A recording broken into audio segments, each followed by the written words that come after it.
जालौन में पिता की हत्या करने वाला कलयुगी बेटा गिरफ्तार। संपत्ति के लालच में कलयुगी पुत्र ने गोली मारकर कर दी थी अपने पिता की हत्या। पिता की ही लाइसेंसी बंदूक से गोली मारकर हत्या की वारदात को दिया था अंजाम। हत्या के बाद बंदूक को धान के खेत में छिपाकर हत्यारोपी हो गया था फरार। आरोपी ने अज्ञात लोगों के खिलाफ लिखाया था अपने पिता की ही हत्या का मुकदमा।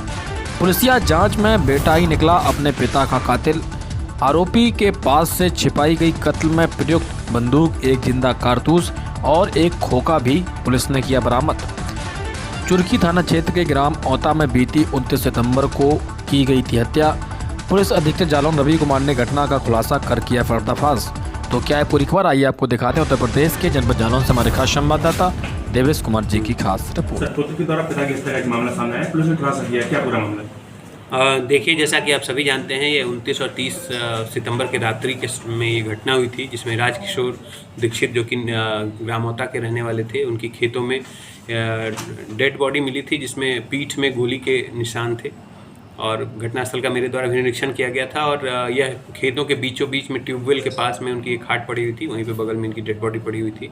पीठ में गोली के निशान थे और उनकी जो दोनाली बंदूक थी, जो लाइसेंसी बंदूक थी, वो वहाँ पर मौके पर नहीं पाई गई थी। वो रात्रि में खेत में जिस समय रहते थे तो बंदूक के साथ सोया करते थे।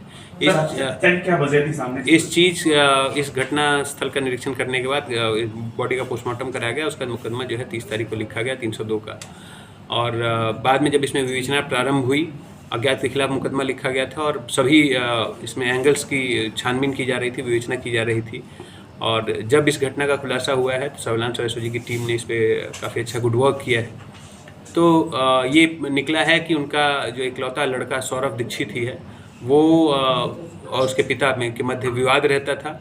संभवतः उसके पिता इसको धमकी देते रहते थे कि तुम्हारी सारी प्रॉपर्टी बेच के तुमको घर से निकाल देंगे और एक भी पैसा नहीं देंगे, और इस तरह से और अन्य भी विवाद थे इसके पीछे में।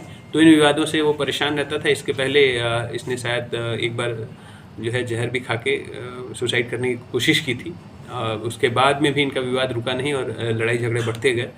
तो उसने उस दिन रात 29 और 30 की रात्रि में पानी देने के बहाने दोबारा आया और वहाँ पे ट्यूबवेल पे, और इस समय इसके पिता शौच के लिए बैठे हुए थे। उसी समय इसने दोनाली बंदूक उठाई और पीठ में सटा के गोली मार दी। और उसके बाद भागते हुए इसने प्रताप के धान के खेत है, धान के खेतों के बीच में जाके इसने रास्ते में बंदूक छिपा दी थी। जो आज जो है जब इसकी गिरफ्तारी हुई है उसके बाद इसकी निशानदेही पे वो बरामद भी कर लिया गया है बंदूक को। साथ ही साथ एक खाली कारतूस और एक जिंदा कारतूस भी बरामद किया गया है। और अब इसकी गिरफ्तारी कर इस घटना का अनावरण किया जा रहा है और इसको जेल भेजते हुए आगे की विधिक कार्रवाई की जाएगी। सर, जो बंदूक बरामद हुई है वो किसके पिता की है या आपके नाम? ये इसके पिता के नाम की है, लाइसेंसी बंदूक है, नंबरी बंदूक है। नंबरी बंदूक को भी बरामद कर लिया गया है और आगे की विधिक कार्रवाई की जा रही है। फॉरेंसिक के लिए भी इसको बंदूक को भेजा जाएगा ताकि साक्ष्य पुख्ता रहें और आगे की विधिक कार्रवाई की जा रही है। सर, इसके साथ कुछ और? इसका पारिवारिक विवाद है, ये इसने खुद अकेले जो है इसने हत्या की है और बाकी अन्य कोई इसमें एंगल नहीं है।